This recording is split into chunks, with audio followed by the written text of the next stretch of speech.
నమస్కారం. నేను మీ సిరి. Welcome to నిన్ను కోరి. ముందుగా మన వ్యూయర్స్ అందరికీ హ్యాపీ న్యూ ఇయర్. ఈరోజు కథ ప్రేమ చదురంగం పార్ట్ 16.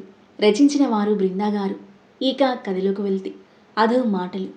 ఆమె సున్నితమైన గుండెల్లో గుణపాలు గుచ్చుతున్నట్టుగా భరించలేని నొప్పిగా ఉంది ఇషాన్వికి. కాళ్ళ కింద భూమి కంపించినట్టయింది. తలంతా గిరున తిరుగుతున్నట్టుగా అనిపించి తూలి పడబోయేసరికి పక్కన ఉన్న పూజ తనని పట్టుకుంది. Miss Ishanvi, this game is over. Now don't come near to me. Get lost from my life అని అదవ్ చూపుడు వేలు చూపించి నిర్దాక్షిణ్యంగా చెప్తుంటే ప్రాణం పోతున్నట్టుగా ఉంది ఈశాన్వికి. కళ్ళ వెంట కన్నీళ్లు దారాలుగా ప్రవహిస్తున్నాయి. తనని చూసి దుఃఖం ఆగలేదు పూజకి. ఈశాన్వి అడుగు ముందుకు వేసి, అదవ్, how could you do this to me? నేను చెంప మీద కొట్టినందుకు నువ్వు నా గుండె మీద కొడతావా? ప్రేమ పేరుతో నన్ను నమ్మించి నా ఫీలింగ్స్తో ఆడుకుంటావా? నీ ఈగో కోసం నువ్వు ఇంత దిగజారుతావని నేను కలలో కూడా ఊహించలేదు. నువ్వు చూపించే కపట ప్రేమ నిజమనుకొని నిన్ను పిచ్చిగా ప్రేమించాను. ఏ క్షణమైతే నీ ప్రేమ అబద్ధమని నీ నోటి వెంట విన్నాను, ఆ మరుక్షణమే నీ మీద ప్రేమ చచ్చిపోయింది. నా నమ్మకాన్ని మోసం చేశావు. కల్మషం లేని నా మనసును మొక్కలు చేశావు. You are the biggest mistake of my life. నీలాంటి చీప్ క్యారెక్టర్ ఉన్నవాడిని ప్రేమించడం నా తప్పు. ప్రేమాన్ని నమ్మించి మోసం చేయడం నీ తప్పైతే నిన్ను గుడ్డిగా నమ్మి మోసపోవడం నా తప్పు. లైఫ్లో ఏదో ఒక రోజు నన్ను మిస్ చేసుకున్నందుకు నువ్వు ఖచ్చితంగా రిగ్రెట్ అవుతావు. You don't deserve me. I hate you and I don't want to see your face again అని గుండె నిండా వేదనతో కళ్ళనీళ్లతో అంటుంటే, పోవే, చేత్తో గుడ్ బాయ్ అని పొగరుగా రెక్లెస్గా చెప్పేసి అక్కడి నుండి వెళ్ళిపోయాడు అదవ్. అక్కడున్న వాళ్ళంతా ఇషాన్వి వైపు జాలిగా చూస్తున్నారు. ఇషాన్వి హృదయం బాధతో బరువెక్కగా పూజని వదిలి ఏడ్చుకుంటూ అక్కడి నుండి పరిగెత్తింది. ఇషు అంటూ తన వెనుకాలే వెళ్ళింది పూజ. ఈశాన్వి గేట్ దగ్గరకు వచ్చేసరికి ఇంద్రనీల్ కారులో వెయిట్ చేస్తూ కనిపించాడు. అతన్ని చూడగానే మరింత దుఃఖం పొంగుకొచ్చింది ఈశాన్వికి. వెంటనే వెనక్కి తిరిగి గోడచాటుకు నిలబడి తన గుండెపై చెయ్యి వేసుకుని తట్టుకుంటూ దుఃఖాన్ని కంట్రోల్ చేసుకోవడానికి ప్రయత్నిస్తుండగా కాల్ చేశాడు ఇంద్రనీల్.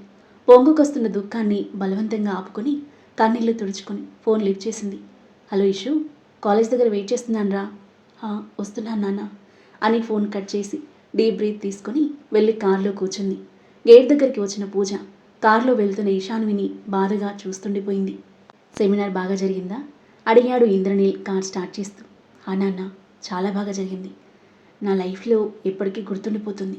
అలాగా, గుడ్ అని నవ్వుతూ స్మూత్గా కార్ డ్రైవ్ చేస్తుంటే విండోలో నుండి బయటికి చూస్తున్న ఈశాన్వి బాధను మరింత రెట్టింపు చేస్తూ ఎఫ్ఎంలో మోగుతుంది. ప్రాణం కన్నా ప్రేమించిన ఆ ప్రేమనే తెంచావుగా సాంగ్. అది విన్న ఈశాన్వికి హృదయం బరువెక్కి కళ్ళలో నీళ్లు చేరాయి.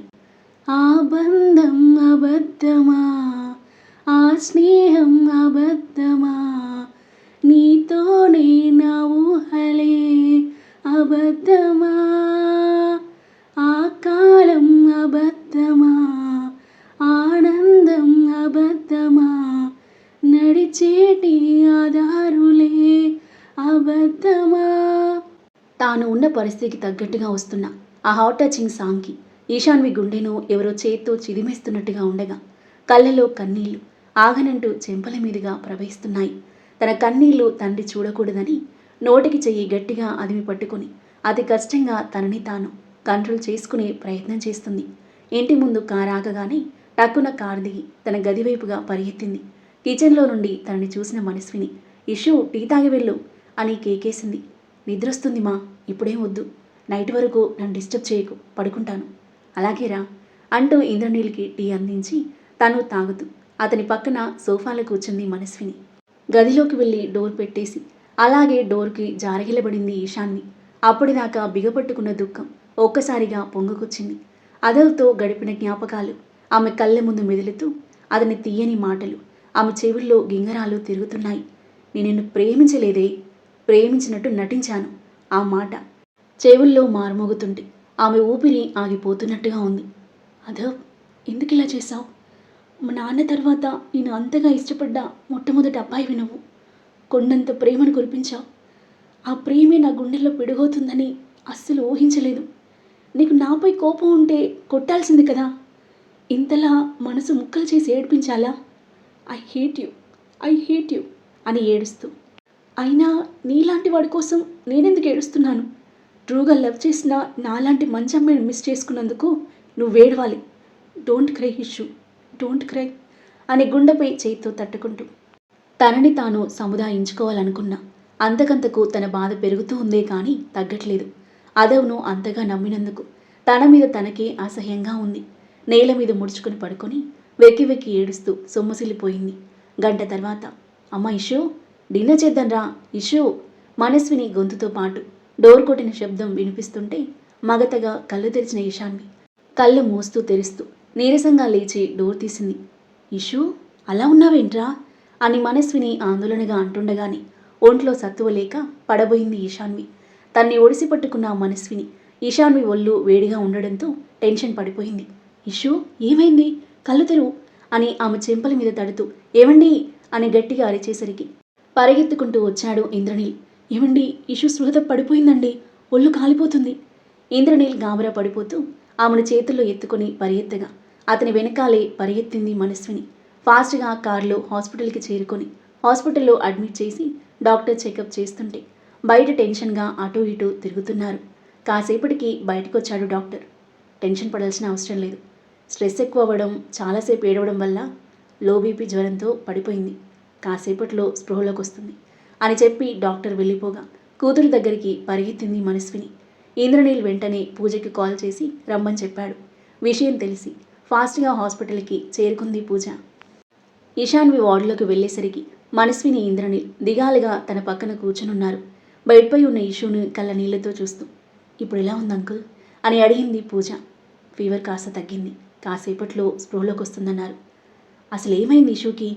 ఎన్నడూ లేనిది జ్వరం వచ్చేలా స్పృహతో పడిపోయేంతగా ఏడ్చింది అని అడిగాడు ఆందోళనగా.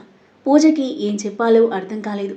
టెన్షన్ పడుతూ చేతులు నలుపుకుంటూ ఉంటే, చెప్పు పూజ, ఏం జరిగింది? కాలేజ్లో ఎవడైనా ఏడ్పించాడా? సీరియస్గా వినిపించింది అతని స్వరం. అదేం లేదంకుల్, సెమినార్ బాగా ఇవ్వలేదని ప్రొఫెసర్ కాస్త కోపడ్డారు. ఇష్యూ అసలే చాలా సెన్సిటివ్ కదా, అందరి ముందు తిట్టేసరికి బాధగా అనిపించుంటుంది. ఫస్ట్ టైం కదా ఇలాంటి సిచ్యువేషన్, అందుకే అలా అయింది అని అబద్ధం చెప్పేసింది. అంతేనా, లేదా ఎవడైనా ఏడిపించాడా మళ్ళీ అడిగాడు అనుమానంగా చూస్తూ. అంతే అంకుల్, అంతే. సరేలే అని ఈశాన్వి స్పృహలోకి రావడంతో కాస్త ఊపిరి పీల్చుకొని, ఎలా ఉందిరా ఇప్పుడు అని అడిగాడు ఆమె తల మీద చేయి వేసి. చుట్టూ చూసిన ఈశాన్వి తను హాస్పిటల్లో ఉందని రియలైజ్ అయ్యి, పర్లేదు నాన్న, బాగానే ఉన్నాను అంది నీరసంగా. ప్రొఫెసర్ తిడితే మాత్రం అంతలా హర్ట్ అయ్యేవాలా? ఇలా అయిపోయావో చూడు అని మనస్విని బాధగా అంటుంటే క్వశ్చన్ మార్క్ వేస్తూ పూజ వైపు చూసింది ఈశాన్వి. కళ్ళు మూసి తెరిచింది పూజ. ఇంద్రనీల్ ఇడ్లీ తీసుకురావడంతో తినిపించి టాబ్లెట్స్ వేయించింది మనస్విని. కాసేపటికి మనస్విని ఇంద్రనీల్ బయటికి వెళ్ళగా ఈశాన్వి ఎదురుగా బెడ్పై కూర్చుంది పూజ. ఎప్పుడూ నవ్వుతూ హ్యాపీగా ఉండే నిన్ను ఇలా చూడడం నాకే కష్టంగా ఉంది. ఇంకా ఆంటీ అంకుల్ ఎంత బాధపడతారు చెప్పు? నువ్వు ఇలాగే ఉంటే వాళ్ళకి డౌట్ వస్తుంది. ఐ నో, నీ మనసుకు చాలా పెయిన్ఫుల్గా ఉంటుంది. అసలు అదవ్ ఇలా చేస్తాడని నేను అస్సలు ఊహించలేదు. నాకైతే చంపేయాలంత కోపం వస్తుంది. అయినా నిన్ను పొందాలంటే అదృష్టం ఉండాలి. తనకు అదృష్టం లేదు, అతను కాకపోతే ఇంకొకడు అని ఈశాన్వి గడ్డం పట్టుకొని, నీకెం తక్కువ, అందం ఆస్తితో పాటు బంగారం లాంటి మనసుంది, కళ్ళకద్దుకొని చేసుకుంటారు. జరిగింది ఒక పీడకలనుకొని మర్చిపో అంది. ఈశాన్వి వైరాగ్యంగా నవ్వి, వాడు కాకపోతే ఇంకొకడు అనుకోలేదు నేను. వాడే నా లైఫ్ అనుకున్నాను. ఫస్ట్ లవ్ అయినా లాస్ట్ లవ్ అయినా వాడే అనుకున్నాను. వాడి ప్రేమ అబద్ధం కావచ్చు, కానీ నా ప్రేమ నిజం. నా లైఫ్లో ఇంకొకరికి చోటు ఇవ్వలేను, ఆ ఊహనే భరించలేను. నా లైఫ్లో ప్రేమ పెళ్ళికి ఇక స్థానం లేవు అంది ఆవేదనగా. ఇష్యూ అని బాధగా చూసిన పూజ, సరే కొన్ని రోజులు రెస్ట్ తీసుకో, మళ్ళీ ముందులా నవ్వుతూ హ్యాపీగా ఉండాలి. నిన్ను చూసి తను రిగ్రెట్ అవ్వాలి. నాది అంత స్ట్రాంగ్ హార్ట్ కాదే. వాడికి ఎదురుపడి ఏమీ జరగనట్టు నార్మల్గా నటించడం నా వల్ల కాదు. మరెలా? ఎదురుపడకూడదని డిసైడ్ అయ్యాను. కానీ ఈ కాలేజ్ కాకపోతే ఇంకొకటి, ఈ కోర్స్ కాకపోతే ఇంకొకటి, వాడిని కనీసం చూడడానికి కూడా నా మనసు ఒప్పుకోవట్లేదు. I don't want to see him again in my life. Eshanvi మాటలకు ఏం మాట్లాడాలో అర్థం కాక అలాగే చూస్తుండిపోయింది పూజ. మరుసటి రోజు డిశ్చార్జ్ అయింది ఈశాన్వి. తనకి హెల్త్ బాగాలేదని తెలిసి చూడ్డానికొచ్చింది తన అమ్మమ్మ యశోద. మను, ఇషుని నేను తీసుకెళ్తాను. కొన్ని రోజులు నా దగ్గర ఉంటుంది. రాక చాలా రోజులైంది కదా. ఇషు ఇష్టమమ్మా అని ఈశాన్వి వైపు చూసింది మనస్విని. అమ్మ నాన్నల ముందు తన బాధను దాచుకుని నటించడం కష్టమైన ఇషు వెళ్ళడానికి సిద్ధమైంది. మరుసటి రోజు తన అమ్మమ్మ ఇంటికి వెళ్ళిపోయింది. ప్రతిరోజు ఎంత అదవును తలుచుకోకూడదు అనుకున్నా గుర్తొచ్చేవాడు.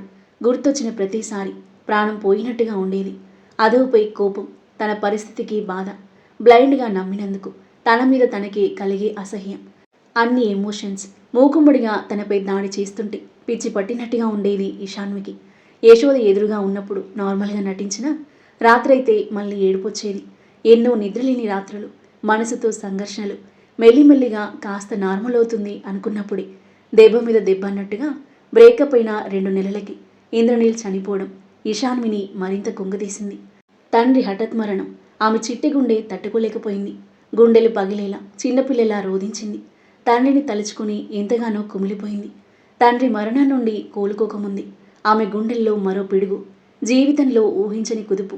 మనస్విని వివేక్ని పెళ్లి చేసుకోవడం. ఊహించని ఆ షాక్కి ఈశాన్వి గుండె మరోసారి ముక్కలైంది. తండ్రి స్థానంలో వివేక్ని యాక్సెప్ట్ చేయలేకపోయింది.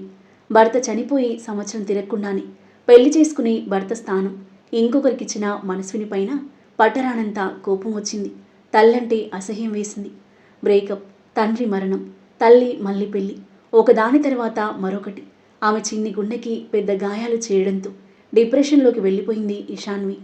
సంవత్సరంలోనే తన లైఫ్ ఊహించని విధంగా తలక్రిందులైంది. తల్లితో ఉండలేక ఇల్లొదిలి వెళ్ళిపోయింది. ఎవరితో మాట్లాడకుండా చీకటి గదిలో గడుపుతూ బ్రతికి ఉన్న జీవోత్సవంలా మారింది. బ్రతకాలన్న ఆశ కూడా చచ్చిపోయి పూల్లో మునిగి చావాలి అనుకుంది. కానీ తనకి ధైర్యం చాలేదు. తన జీవితం శూన్యంలా మిగిలిపోయింది అని కుంగిపోతున్న సమయంలో వివేక్ ఈశాన్వి ఫౌండేషన్ కట్టడాన్ని నిలిపివేయడంతో ఆ విషయం తెలిసిన ఈశాన్వికి తన తండ్రి ఆశయాలు గుర్తొచ్చాయి. నువ్వు నా తర్వాత కొడుకులా నా బాధ్యత, ఆశయాలు పంచుకోవాలి అని అతను చెప్పిన మాటలు గుర్తొచ్చి తన తండ్రి తన మీద పెట్టుకున్న నమ్మకం నిలబెట్టాలని బలంగా డిసైడ్ అయింది. పడిలేచిన కిరటంలా బౌన్స్ బ్యాక్ అయింది.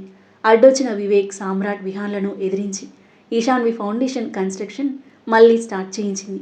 తన తండ్రి ఆస్తులను మనస్విని పేరు మీదకి ట్రాన్స్ఫర్ చేయించి ఆస్తి కొట్టేయాలని ప్లాన్లు వేసిన వివేక్ మీద కేసు ఫైల్ చేసి కోర్టులో పోరాడి తన తండ్రి ఆస్తులను తన పేరు మీదకి ట్రాన్స్ఫర్ చేయించుకుంది.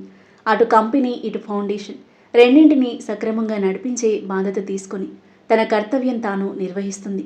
తన తండ్రికి ఎంతో ఇష్టమైన ఫామ్ హౌస్ అప్పటికే మనస్విని పేరు మీద ఉండడంతో ఎట్టి పరిస్థితుల్లోనూ అమ్మకూడదు అని మనస్విని దగ్గర మాట తీసుకుంది.